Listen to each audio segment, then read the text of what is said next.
This series was funded by great viewers just like you over on Patreon. Check out the description or end of the video to hear how you can take part in making the show even more amazing.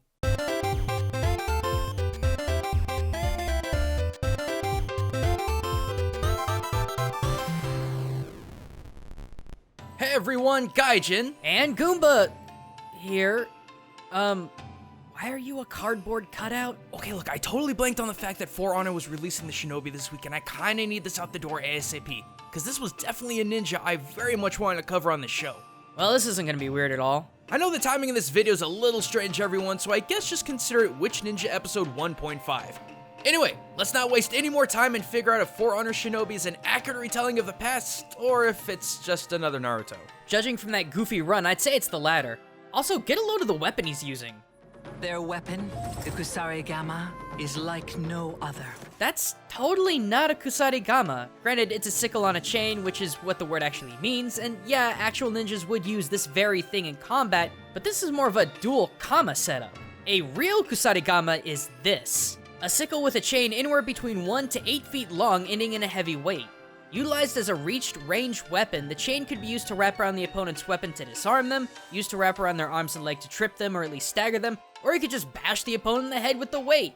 All of the above options gave ninja superb range over the samurai's katana and allowed for not only control, but nimble movement. Well, I can agree with you that the double sickle the Shinobi in For Honor uses isn't quite a Kusarigama, but that doesn't exactly mean that it isn't used the exact same way as the real Kusarigama. But how does that work? I mean, you either have a long chain to work with or you don't. Well, here's the thing. Shinobi would use Kama attached to chains that would wrap around their arms, which allowed for not only unique weapon manipulation, but would be really hard to disarm. However, with only having 2 sickles as weapons, you'd have to get in close without any sort of distraction to make it happen.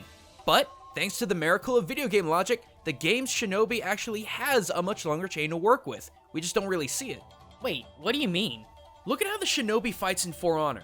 They're always about 3 body lengths away and have the ability to throw out their chain sickle and then get in close when their opponents are staggered, which is exactly how real-life Shinobi would fight. If forced into conflict, ninja would begin combat in one of 2 ways. The first would be to ambush their opponent by throwing the large metal weight to stun them, then quickly subdue the target using the chain. Afterwards, it didn't take much to land the killing blow with the sickle. The second would be the ninja beginning the fight with the chain already out and swinging. This provides a huge spatial advantage for the Shinobi, as their target wouldn't easily be able to predict where that metal weight was going to strike. From here, the ninja had a lot of options. They could wrap the chain around their opponent's weapon to disarm them, wrap the chain around their opponent themselves to stagger or trip them, or just straight up clock their opponent with the chain's weight. It mattered little what the choice was, because the objective of all of them was to throw off your opponent. After that was accomplished, all it took was one good sickle strike to the chest, back, throat, and the fight was over. Now look at For Honor's Shinobi. They are forever staying about 2 to 3 body lengths away from their opponent, as their chain sickle just has that kind of crazy reach. But once their opponent is hit, they're completely staggered, which allows for the Shinobi to either get in close and land a few hits, or pull the opponent to you and get your licks in that way. Though it's pretty physically impossible, or at the very least unreliable when it comes to real combat, the way the Shinobi utilizes the Kusarigama is pretty darn identical to what the real Shinobi did, utilizing their chain's reach to screw with their opponents and then going for the kill. You know, I can kinda see that. Plus, it's not just the weapons that make the For Honor Shinobi accurate, but the visual aesthetics as well. The Shinobi looks like it has all the basic clothing. The Zukin, the Uwagi, Hakama, Teko, Tabi, and Waraji. And that isn't the only thing, check out that belt line. The Shinobi carries a length of rope as well as an iron claw around the waist.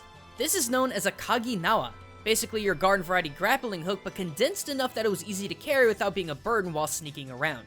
There's also a large gourd, which I suppose could be filled with water, but would more likely be filled with kusuri, various chemical compounds that would vary depending on the mission. Bug repellent, poisons, antidotes, blood coagulants, basically medicinal tools. And that's just one skin. Check this out. Alternate skins have other tools like kunai, which, surprise surprise everyone, weren't specifically throwing daggers, but rather everyday tools for cutting, scraping, and prying. Sure, it was thrown from time to time, but given its design, it really wasn't built for that. Lastly, there's this alternate skin, which features a sheath sai, which should be familiar to anyone who knows about the Ninja Turtles, but there's also 2 spherical objects around the neck. Now, it's difficult to tell, but it's very possible these are a type of kaki, or tool that utilizes gunpowder or fire, and ninja used a lot of these. According to my research, there were 91 fire tools of destruction, 13 signal fire tools, and 106 different kinds of torches. And in order to accomplish all of that, it said that Ninja Clans created 200 some odd unique types of gunpowder used for smoke, light, noise, and general damage. For this skin though, it looks a lot like a Horokuhia. Bombs made by sealing gunpowder in a wick between two halves of a ceramic ball sealed with rope or paper. And if you look closely on the Shinobi, you can see a thin crease on the two spheres which heavily resemble Horokuhia bombs. It's just too bad you can't use them in combat. In any case, I think it's fair to assume that Ubisoft really is doing its homework when it comes to For Honor. It's sad that there's been so much controversy with the game's online functionality, because when it comes to historical and accurate combat, For Honor really does shine in that regard. Even something insanely historically esoteric like Shinobi are represented pretty darn well in this game. Therefore, when it comes to which are good and which are bad, I can safely say that the For Honor Shinobi is definitely a good one. But thanks for watching, everyone. Witch Ninja is made possible by my wonderful supporters on Patreon. And if you want to get exclusive rewards like ad-free early access and exclusive polls to decide new topics, check out that link in the description to not only help keep the show around, but be a part of it. And by the way, if you missed the first episode of this series, check out those screen annotations and links in the description to hear the unlikely origins of another gaming ninja, Specter Knight. But until next time, everyone, this is Gaijin Goomba, signing out.